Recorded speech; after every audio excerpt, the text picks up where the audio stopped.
الرحیم السلام علیکم۔ بعد از خدا بزرگ دوئی قصہ مختصر۔ میں ہوں بشار صدیق۔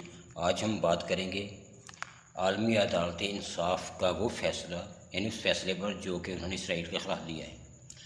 عالمی عدالت انصاف میں اسرائیل کے خلاف مقدمہ کرنے والے جنوبی افریقہ نے آج عدالت کی جانب سے سنائی کے فیصلے کا خیر مقدم کیا ہے، جبکہ حماس اور فلسطینی اتھارٹی نے بھی فیصلے کو خوش آئند قرار دیتے ہوئے فیصلے پر عمل درآمد کرانے پر زور دیا ہے۔ جنوبی افریقہ نے بین الاقوامی عدالت انصاف کی جانب سے اسرائیل کو غزہ کے شہر رفح میں جارحیت روکنے کے حکم کا خیر مقدم کرتے ہوئے اقوام متحدہ کے رکن ممالک پر زور دیا کہ وہ اس فیصلے کی حمایت کریں۔ جنوبی افریقہ کی وزیر خارجہ نائیتی پنڈور نے کہا ہے کہ میرا ماننا ہے کہ یہ لفظی طور پر بہت مضبوط فیصلہ اور واضح مطالبہ ہے۔ نالیتی پنڈور نے کہا کہ جنوبی افریقہ واقعی خوش ہے کہ عدالت نے اس کی بات پر دھیان دیا اور ہمارا کیس ہر گزرتے دن کے ساتھ مضبوط ہو رہا ہے، جو اس بات کی دلیل ہے کہ فلسطینیوں کی نسل کشی ہو رہی ہے۔ تاہم انہوں نے خدشہ ظاہر کیا کہ اسرائیل کو دیے گئے اس حکم پر عمل درآمد نہیں کیا جائے گا، لہٰذا اب وقت آ گیا ہے کہ اقوام متحدہ کے ارکان اور سلامتی کونسل بین الاقوامی قانون پر عمل درآمد کرے۔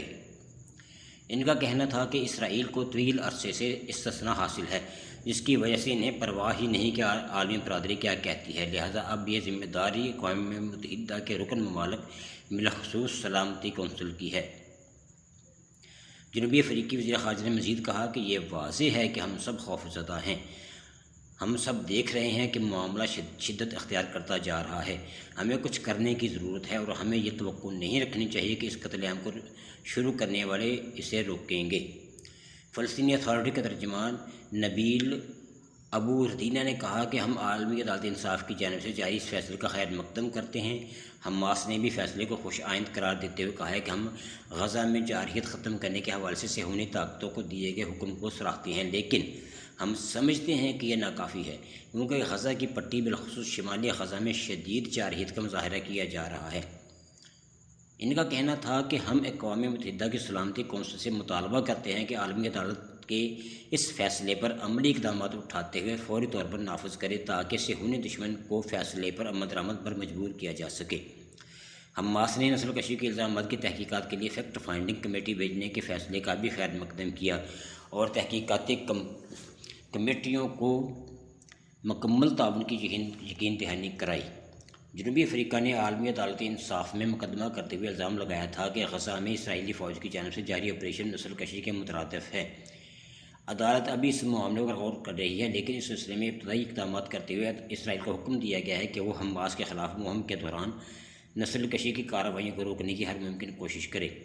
اسرائیل نے اس کے باوجود اپنی کارروائی جاری رکھی ہے، خاص طور پر پناہ گزینوں سے بھرے شہر رفح پر حملہ کرنا، اور جنوبی افریقہ نے مزید عبوری احکامات پر جمعے کے فیصلے کی درخواست کی ہے۔